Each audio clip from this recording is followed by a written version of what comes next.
Le maître du monde décline, c'est l'Amérique. Il ne fait plus peur à personne. Il fait plus peur à Poutine.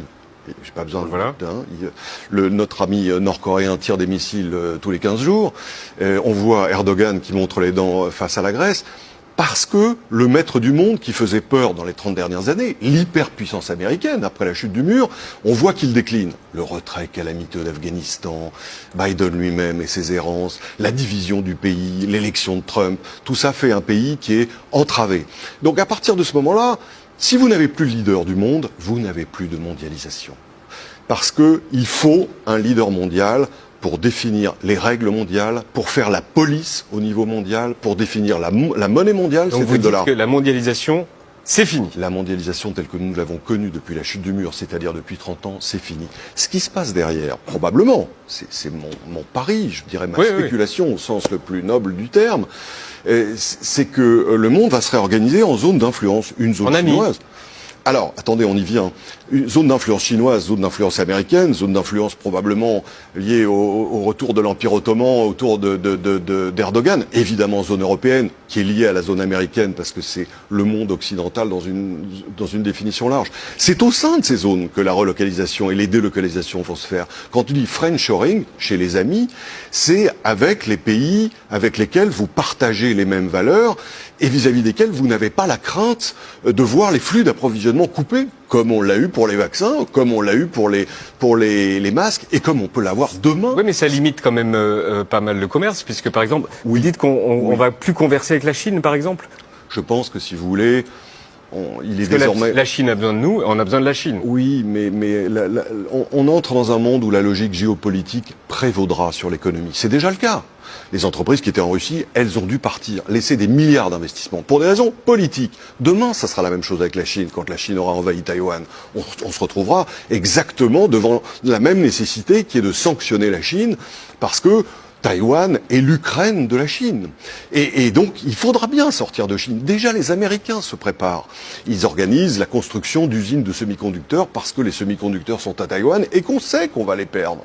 Je ne rencontre pas un patron qui ne me dise « je limite mon exposition au marché chinois ». Il y a 3 ans, on l'aurait pris pour un fou. Aujourd'hui, c'est très raisonnable. Y compris les patrons du luxe ? Mais forcément. Il rééquilibre. Regardez LVMH, grande multinationale du luxe. La dernière acquisition qu'elle a faite, c'est quoi? Tiffany. C'est une boîte de joaillerie. C'est américain. Évidemment, c'est une façon de rééquilibrer la géographie économique. Elles vont énormément en Chine. Énormément. Et ça restera encore comme ça probablement un moment, ou au moins en Asie. Mais les entreprises qui font du commerce en Chine de façon prévalente sont désormais en risque. Volkswagen fait la moitié de ses profits en Chine. C'est considérable. Je pense que ça ne durera pas parce que si ça dure, ces entreprises vont être confrontées par un choc géopolitique exactement analogue à celui que nous connaissons en Ukraine. C'est ça qui fait que... Alors, on peut se dire la mondialisation est finie, c'est dommage. Pas forcément. Si justement on réorganise des zones plus restreintes au sein desquelles on s'organise pour produire, évidemment ça coûtera plus cher, ça va nourrir l'inflation, d'accord, mais ça garantit la sécurité d'approvisionnement, et ça garantit aussi nos emplois, c'est pas rien. Je veux dire que finalement on avait fait un pacte avec les Chinois, on leur disait, vous prenez les emplois, on vous donne un peu de technologie, et nous on veut des prix bas. Mais c'est un pacte qui, au bout du compte, a été mortifère. Si on retourne le truc et qu'on se dit on garde les emplois, on garde la technologie, parce que c'est une question stratégique pour l'avenir du pays. Les prix seront plus élevés, mais on a plus de chances de travailler, tant mieux. C'est une prévision ou c'est un rêve ? Non, c'est ni l'un ni l'autre. Une prévision, c'est assorti d'un calendrier précis. Je ne peux pas me situer dans ce... Mais on voit cette organisation... C'est une tendance, alors. C'est ça. Mais c'est un mouvement extrêmement puissant. Et il est tout aussi puissant que le mouvement libéral qui avait commencé il y a une 50aine d'années et qui a été porté par la jeunesse des années 60, 70, qui d'abord a exprimé son désir de liberté dans la société. C'était les révoltes contre le monde d'avant, etc. Et qui finalement l'a transmis à l'économie 10 ans plus tard, avec l'arrivée de Thatcher en 79, de Reagan en 80. Ce monde-là, il est fini. Et je veux dire, on aurait pu penser à l'époque, je pense que si nous nous étions rencontrés il y a 50 ans, probablement, nous aurions pensé, mais libéraliser le monde, c'est une utopie. Et finalement, cette génération y est arrivée pas à pas, jusqu'à faire tomber les régimes dictatoriaux. Le mur de Berlin est tombé sans un mort, sans un coup de fusil tiré, rien que par la puissance du désir de liberté. Mais cette liberté, finalement, notamment au plan économique, elle provoque des fractures. Elle augmente les inégalités entre les qualifiés et ceux qui ne le sont pas. C'est un gros problème. Elle provoque quand même une montée de l'endettement. Il y a un risque de crise financière aujourd'hui. On en a connu une très importante en 2008, mais il est tout à fait possible que ça réapparaisse. Et puis, elle cause quand même des déprédations écologiques.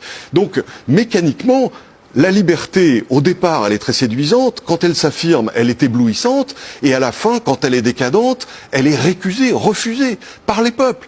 Et ce qu'on voit, les manifestations les plus claires de ce refus qu'on voit, c'est l'essor du populisme. Le populisme comprend ça.